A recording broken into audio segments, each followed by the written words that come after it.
Lakini we warn you, video hii inatisha.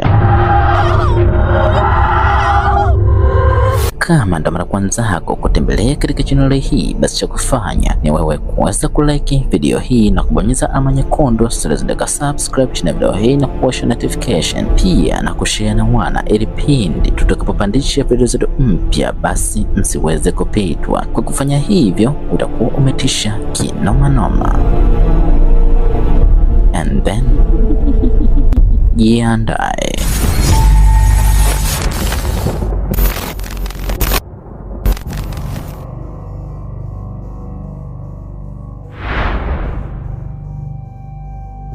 Kuna mwanamke mmoja ambaye alimwachia binti huyo funguo. Yeye alikuwa ana safari zake. Binti huyo aliondoka mbali, akamwachia mwanamke huyo amwangalizie nyumba yake pindi muda huu atakapokuwa hayupo. Mwanamke huyo akawa anafanya kama alivyoagizwa. Siku moja akawa anaenda kuangalia kwenye nyumba ile kama kulikuwa kuna kitu ambacho kilichokuwa kinaendelea, lakini ghafla kitu alichokiona mlangoni hakuamini. There's nobody in that house. There's nobody. Binti yule pindi alipofika mlangoni alishangaa kuona kulikuwa kuna kivuli kama cheusi ambacho kilichopita kwa spidi sana, na kivuli hicho kilikuwa ndani. Binti huyo hakuamini alichokiona, akaamua kufanya uchunguzi. Ilipofika usiku akaanza kurekodi huku akiwa kwenye nyumba yake. Kitu alichokiona, tazama.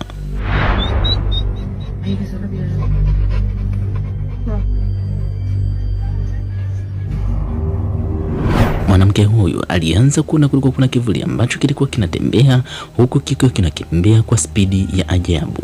Mwanamke yule alichokiona alichoka, na ndipo akaamua kuposti video hii katika mitandao ya kijamii. Kuna baadhi ya watu walisema kwamba ni dhahiri kabisa katika nyumba hiyo imevamiwa na mizimu, kwa sababu nyumba yoyote ikikaa muda mrefu sana basi majini hujihifadhi katika nyumba hiyo.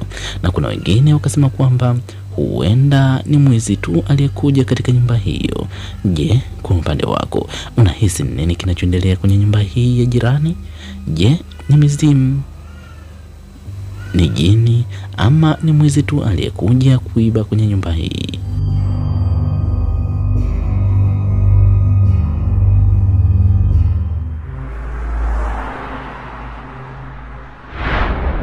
Video hii ilifanikiwa kunaswa na kijana mmoja ambaye alikuwa amepanga katika apartment moja. Siku moja usiku alishangaa kuona kulikuwa kuna sauti za ajabu ambazo zilikuwa zinatoka pembezoni mwa kioo hicho. Yaani ni kama katika kioo kile kwa nyuma yake kulikuwa kama kuna mtu, na ndipo kijana yule alipochukua simu yake akaanza kurekodi huku akiwa ana testi. Tazama.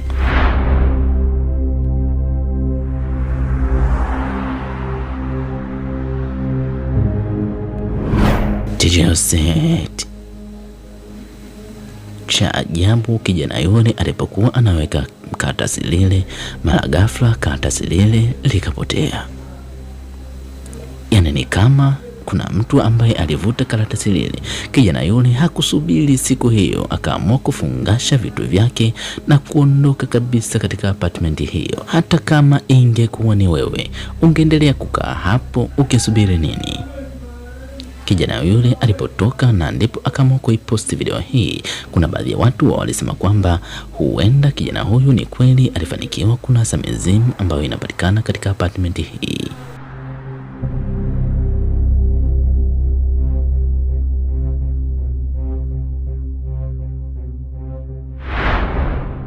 Tukio hili lilifanikiwa kurekodiwa na CCTV camera. Kuna CCTV camera ambayo ilikuwa imetegwa katika restaurant moja inayopatikana huko Venezuela. Tukio hilo lilimuonesha binti mmoja ambaye alikuwa anachagua vitu, mara ghafla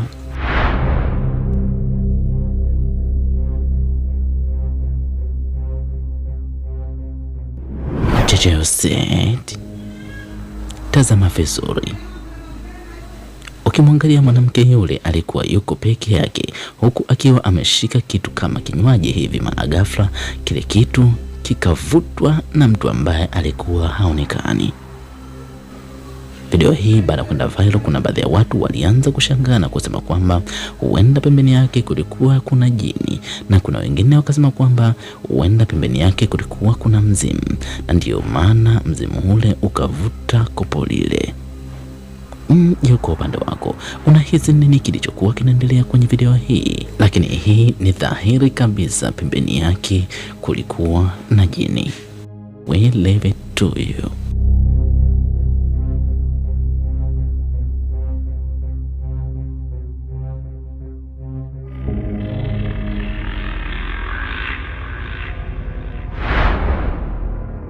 Tukio hili pia nalo lilifanikiwa kurekodiwa na CCTV kamera. Siku hiyo ilikuwa ni nyakati za usiku wa manane. CCTV kamera ile ilifanikiwa kunasa gari moja ambalo lilikuwa limepaki eneo hilo. Mara ghafla gari lile likaanza kujiendesha lenyewe.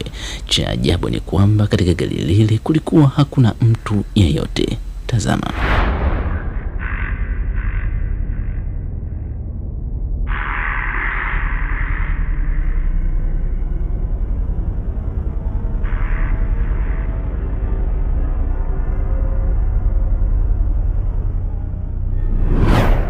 Set. Ukiangalia vizuri gari lile lilikuwa halina mtu yeyote, na watu walisema kwamba eneo hilo huku gari linapoelekea ni mlimani na huku ni bondeni.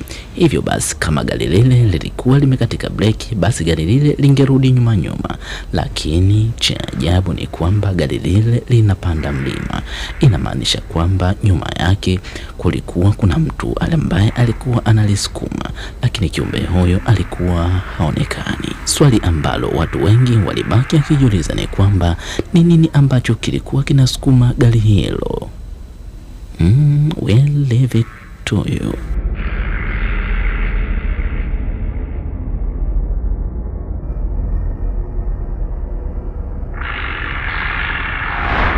Siku hii ilikuwa ni usiku wa manane. Hapo barabarani kulikuwa kuna kamera ambayo ilikuwa inarekodi kila kitu. Mara ghafla kamera ile ilifanikiwa kunasa kiumbe wa ajabu. Tazama.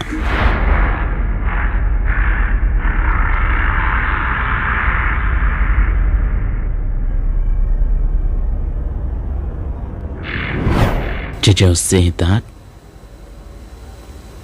Kamera ile ilifanikiwa kunasa kulikuwa kuna kiumbe ambaye alikuwa amevaa nguo nyeupe huku akiwa amesimama pembezoni kidogo mwa barabara. Sehemu hiyo ilikuwa ni sehemu ya parking, na ndipo kuna gari moja ambalo lilikuwa linapita eneo hilo. Cha ajabu na chenye kushangaza, gari lile lilikuwa halijamuona mtu yule, likapita hivyo hivyo na kisha kiumbe yule akapotea kusikojulikana.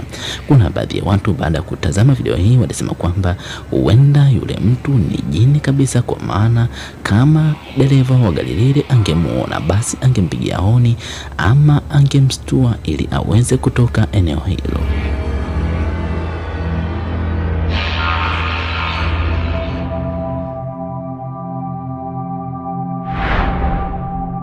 Tukio hili lilifanikiwa kurekodiwa na CCTV kamera. Siku hiyo ilikuwa ni usiku wa manane. CCTV kamera ile ilifanikiwa kumnasa mtoto mmoja ambaye alikuwa anapita maeneo ya hapo karibu na CCTV kamera hiyo. Mara ghafla mtoto yule akaanza kupotea katika mazingira ya kutatanisha.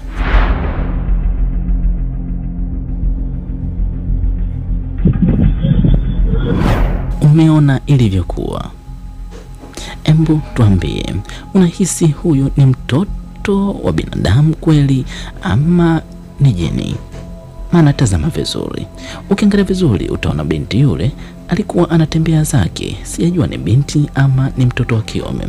Alikuwa anatembea nyakati hizo za usiku wa manane, alafu ni yuko peke yake.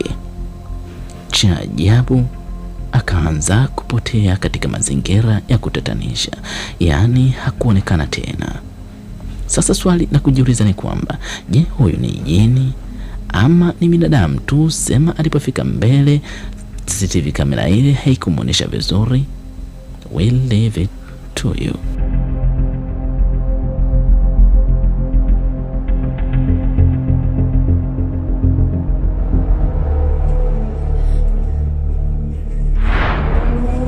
Tukio hili lilifanikiwa kurekodiwa na CCTV kamera kama ilivyokuwa kawaida. Siku hiyo ilikuwa ni usiku wa manane. Tukio hili bwana lilifanikiwa kurekodiwa mwaka 2025.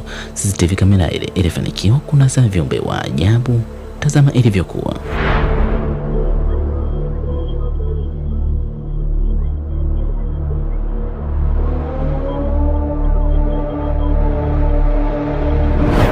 CCTV kamera ile ilifanikiwa kunasa viumbe wa ajabu ambao walikuwa wanatokea upande wa kulia kuelekea upande wa kushoto. Viumbe hao inaonekana ni walikuwa ni wadogo sana. Haijajulikana viumbe hawa ni watoto ama ni majini watoto, lakini iliwaonesha walikuwa wanatokea upande wa kulia kuelekea upande wa kushoto, na haijajulikana walikuwa wanatokea wapi na wanaenda kufanya nini. Kwa upande wako unahisi viumbe hawa ni viumbe gani? Je, ni majini ama ni watoto tu waliopotea usiku huu?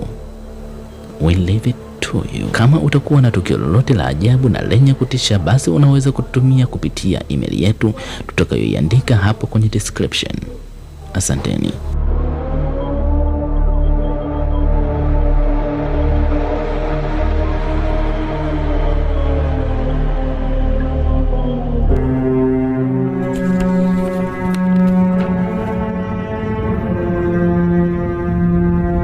Kwa leo nafikiri tuishie hapa. Bwana, matukio ya kutisha yako mengi sana. Sasa kama unaenjoy video zetu, basi cha kufanya ni wewe kuweza kulike video hii na kubonyeza alama nyekundu zilizoandikwa subscribe chini ya video hii na kuwasha notification, pia na kushare na wana, ili pindi tutakapopandisha video zetu mpya basi msiweze kupitwa. Kwa kufanya hivyo utakuwa umetisha kinoma noma. Tukutane katika video ijayo, na pia tunawatakia siku njema. Bye bye.